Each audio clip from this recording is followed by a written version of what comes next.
provide traditional knowledge in community-based adaptation to climate change in Vanuatu, mostly because I work at the Vanuatu Cultural Center, that's what we promote, basically, is trying to strengthen the traditions, in addition to sort of moving with the times. So we try to maintain some traditions and so where's Vanuatu? You can see it there between Solomons and Caledonia and Fiji there. And on the inset up top, it shows the archipelago. It's about 1,000 kilometers long, 80 inhabited islands. And it's got about 120 different social linguistic groups, over a population of 250,000. So that gives it actually the highest cultural diversity per capita in the world. And it's also close to a center of global diversity, just off that coral triangle we saw this morning. So there seems to be a link between cultural and biological diversity, which is interesting. Cultural diversity assists with resilience to environmental shocks. That's already come up. So we've got a lot of different choices to draw upon to deal with shocks. Okay, so we like to say the ancestors were like natural scientists. They did research and encoded traditional knowledge and environmental management in oral histories. And this rich heritage of traditional governance, there is a rich heritage of traditional governance in communities. That's something we can draw upon for virtually anything in terms of adaptations or development or whatever. There's a long history of environmental shocks there. We've got them all. We've got cyclones, earthquakes, tsunamis, droughts, floods, the gambit really. So what we do is take disaster management approach, and climate change is in there. Right? So community-based adaptations, traditions vary locally. They're based on their own traditional knowledge, their own localized habitat, the resource abundance that they have, whether they're on the windward side, the leeward side, all these things, seasonal, ceremonial, and agricultural cycles. So it's this abundance and diversity that we have, we can draw upon. And all the different indigenous calendars, we code these cycles, and they're basically integrated, holistic approaches that allow people to flourish on what are really very sensitive island environments. So we talked about land tenure. The land was all about at independence time. So in 1980, we became independent from France and England. The joint colonial thing happening, and land tenure was the main issue. So it's legally enshrined in the Constitution that says all land in the Republic belongs to indigenous customs owner and their descendants. And the rules and customs should form the basis of ownership and use of land. So that allows people to place taboos, control not only their land but their marine space, their marine tenure, and the land includes out to the offshore reefs. So there's like gardens on land and gardens in the sea. So the communities had control over managing their own resources as was traditionally done for probably thousands of years. So the tenure is very important that it's secure, so they continue to do that. And many of the customary practices were revived and strengthened at independence time, part of sort of a cultural pride of getting the land back, getting their own islands back. So it empowered them, and the traditional knowledge has become increasingly important for climate change mitigation. So what have we got? We've got a rich cultural heritage of traditional knowledge, land tenure, land and marine tenure, traditional governance. We've got all these things set up. So it's like fairly easy to work in this without too much central government input or otherwise. So basically the communities are really set to do their own thing.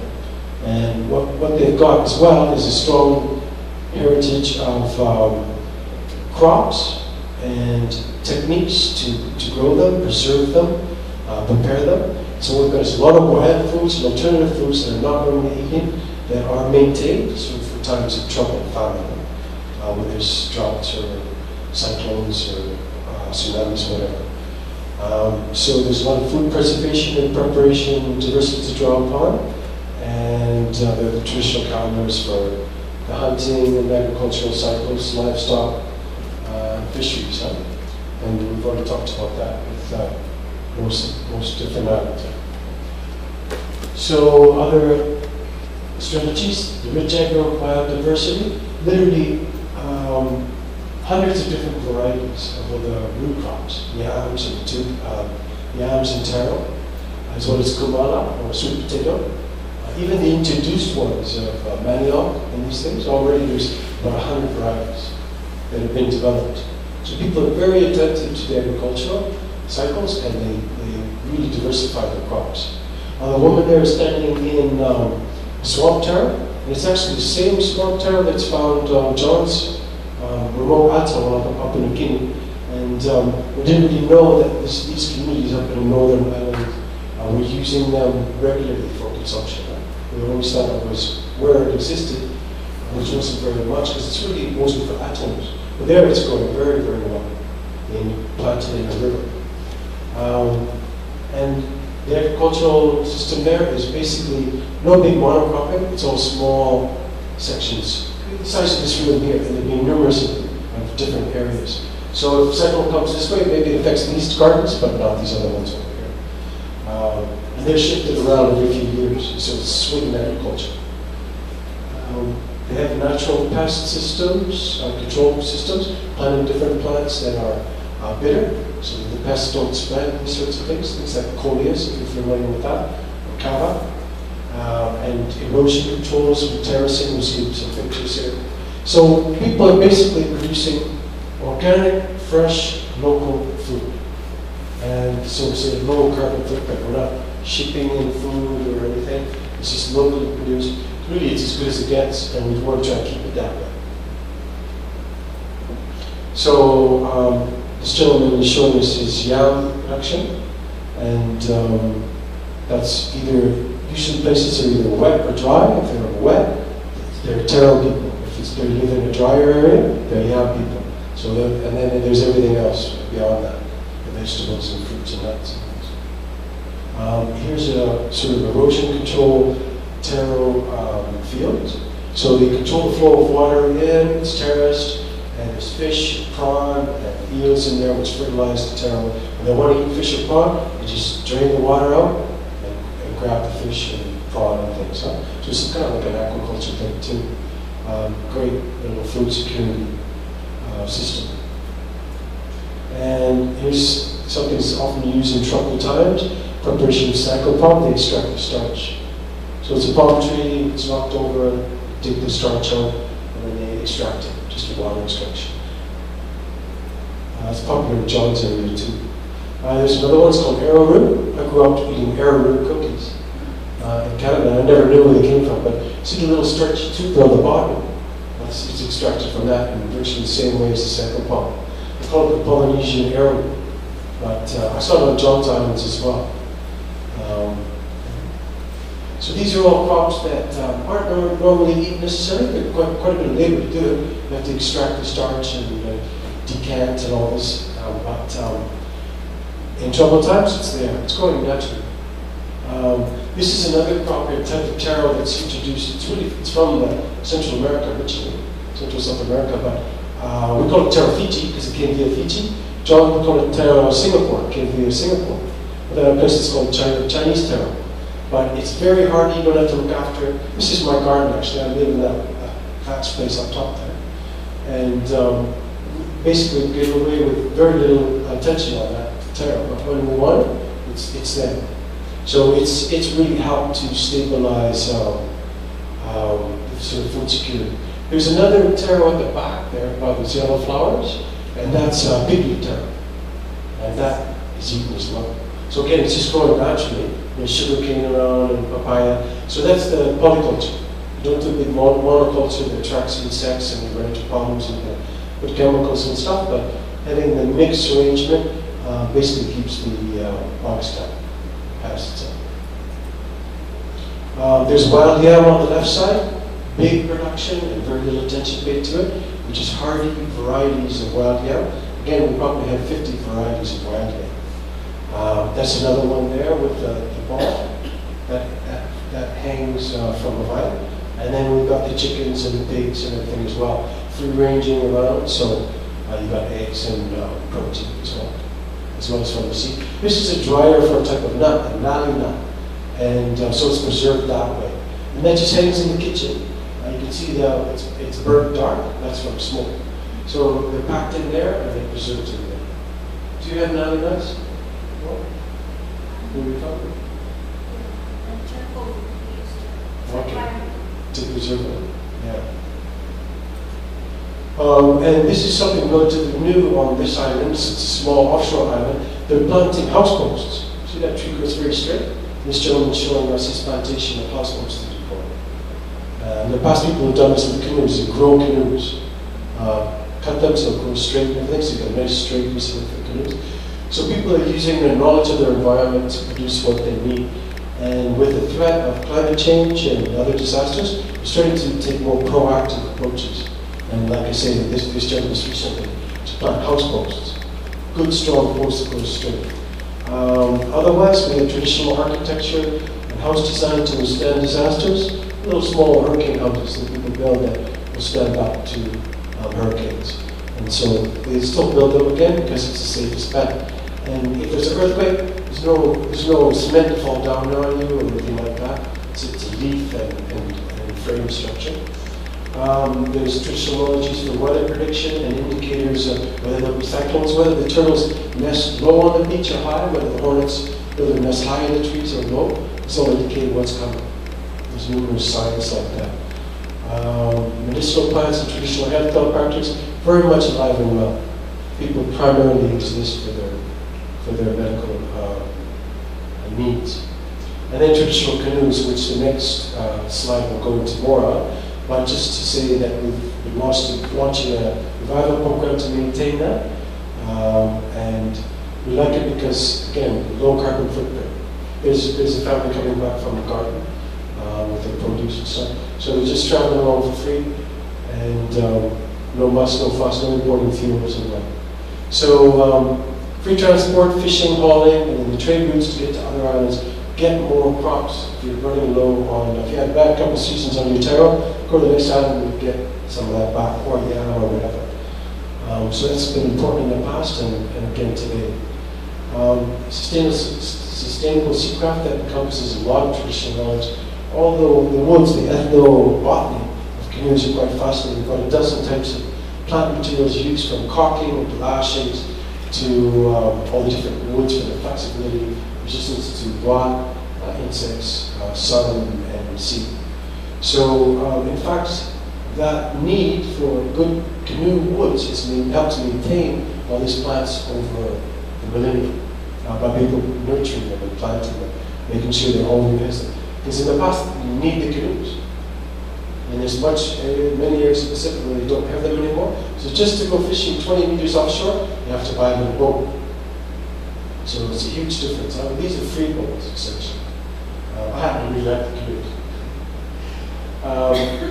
So of the outboard boats being brought in there, that's threatening them, basically. Get less and less of the big sail canoes.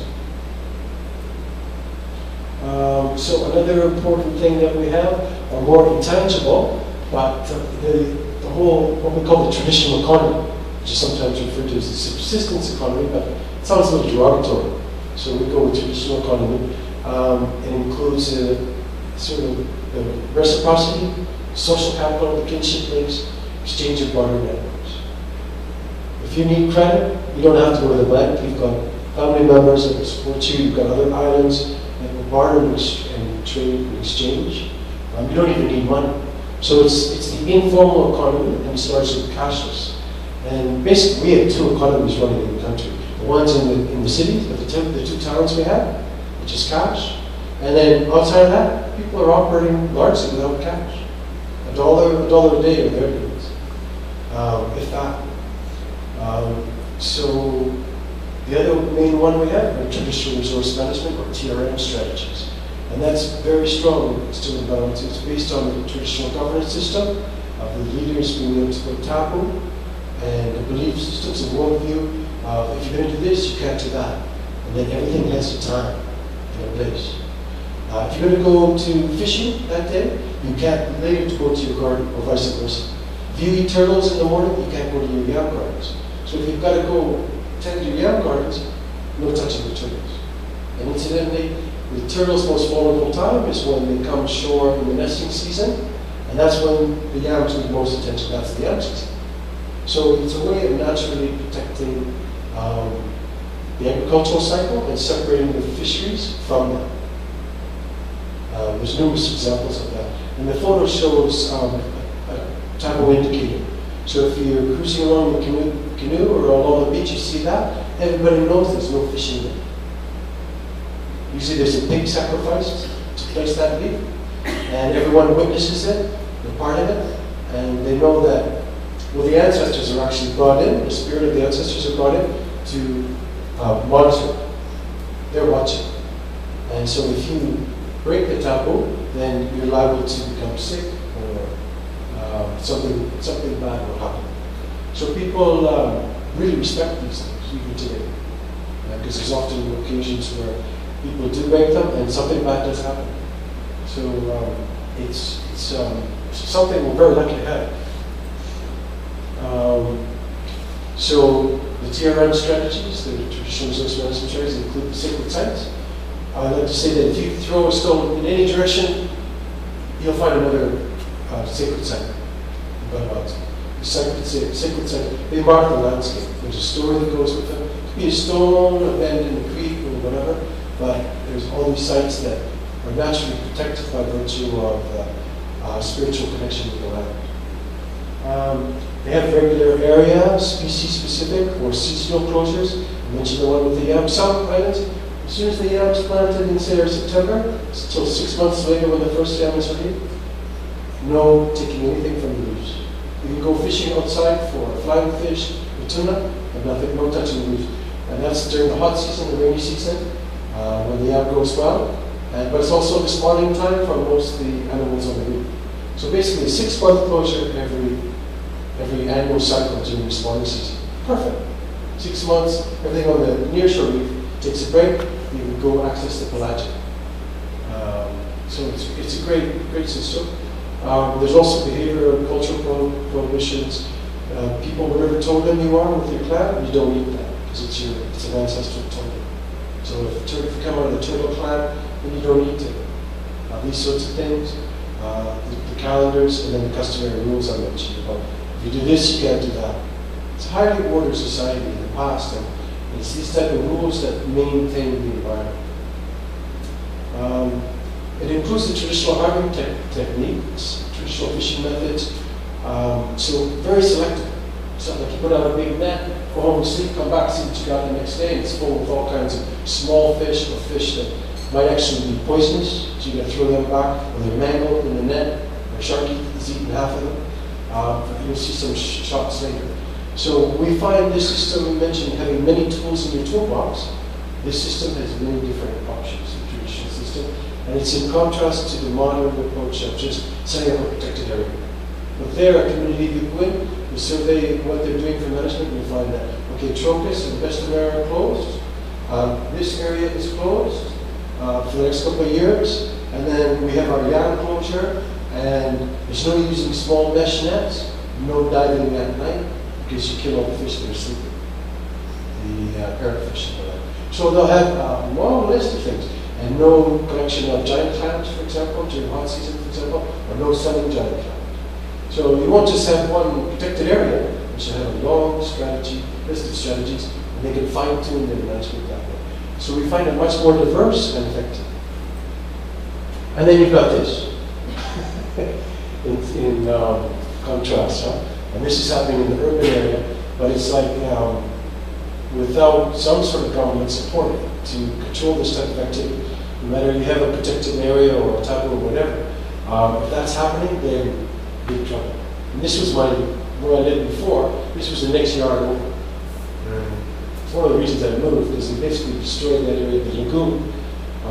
They were digging for about a year. They didn't know what they were doing or what, but it really impacted the whole area. It was rich in seagrasses and lots of fish in there. By the time they were done, it was done. So ineffective government has been, in contrast to what's happening at the community level, very effective. But that's, their impact is primarily in the urban and peri-urban areas where development is happening. So to try and recap that, we're almost done this topic. It's a living tradition of resource management. It's part of their custom and the customary marine tenure. So they have close season species, area gear restrictions, size limits, restricted access, etc., which is all the strategies the West uses, basically.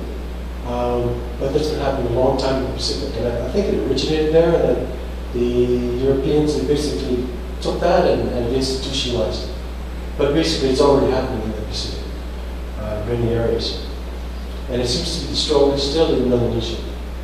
It's rooted in integrated into the cultural norm. There's a tradition of taboo. Captain Cook and his early navigators, they all mention it and noticed it. And it serves to strengthen traditional governance systems by continuing to practice it. So living a flexible system takes on board the social, cultural, and economic and food security links with the environment. So there's an inherent flexibility. If there's a problem for food security, they'll lift the taboo and go ahead. 2 days you can access your fish and crab, and the deal will close it afterwards. So there is this flexibility, which with the modern MBA it's a little more difficult. If there's legislation saying don't touch, then it's hard for the chief to locally say, okay, well, we're going to go this weekend because we have a need. So it doesn't necessarily take the Western approach of locking up resources purely for biodiversity ideals, but it creates a